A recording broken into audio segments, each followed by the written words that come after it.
Hello hi नमस्कार जय जगन्नाथ मु विष्णुप्रिया आज ब्लॉग को आपको स्वागत करती। तो आज मो पुओ को टिके ठंडा खास हो जाए तो आज गोटे ठंडा खास गोटे बेस्ट मेडिसिन डे आपण मान सहित सेयार करी। तो चलते देखा। तो आमर ये मुझे तुलसी गछ लगे कहीं किसी तुलसी पत्र तोलिकी नहीं जी। तो तुलसी पत्र को फास्ट तोड़े फास्ट नमस्कार करके तोड़े। तो ये मुझे किसी तुलसी पत्र तोड़ी दूसरी। तो तुलसी पत्र आ अदा ये मु छोटिया अदा टुकड़ाटे नहीं आपको मु भल भाव छेचिकी आ रस काढ़ा चलतु।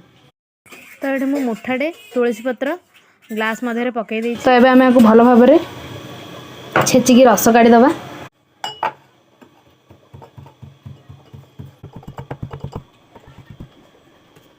मु तुलसी पत्र भल भाव छेची देती। एबे आमे आपको गोटे टाटिया रस चिपुड़ी दबा। भल भाव गोटे ताटिया चिपुड़ी दौचे। अदा मध्य मु कद्दू क्रश कर देछि आपको भी भल भाव ताटिया चिपुड़ी देबी।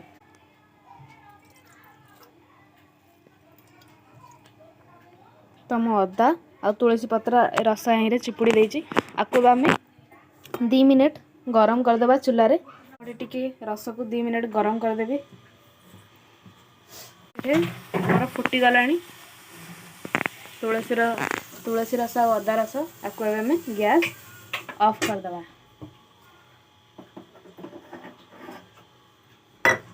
तो ये फुटी जाइए ठंडा हेले आ भितर महू मिसेकी पिला को खुआईदबा। तो यह गोटे आयुर्वेदिक नुस्खा मेडिसिन बदल ये आयुर्वेदिक नुस्खा को आपण मैंने करके पिला दिंतु। किसी भी साइड इफेक्ट हेबनी एवं भल रहिबो। मोर अदा तुलसी रस ठंडा हो जाइए। एथिरे आमे टिके हनी ऐड करवा माने महू। ये मु डाबर हनी नहीं आपण चाहिए जो भी कंपनी महू नहीं पारे। भल भाव मिक्स करदबा।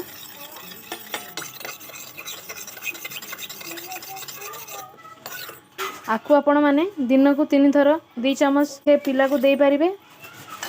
नहल तो ए बेलाडे पियाई पारिबे। आमे जो चिपुड़ी देथिबा अदा आ तुलसी पत्र को आपण मैंने फोपाड़ू नहीं। आपण मैंने चाहिए या चारे मध्य व्यवहार करि पारिबे। नचेत या अदा को तरकारी रे नहले भजा रे मध्य पके पारिबे। तो ठंडा हो जाइए तो तुलसी आ अदा रस मम्मी ताको पियाउछंदी।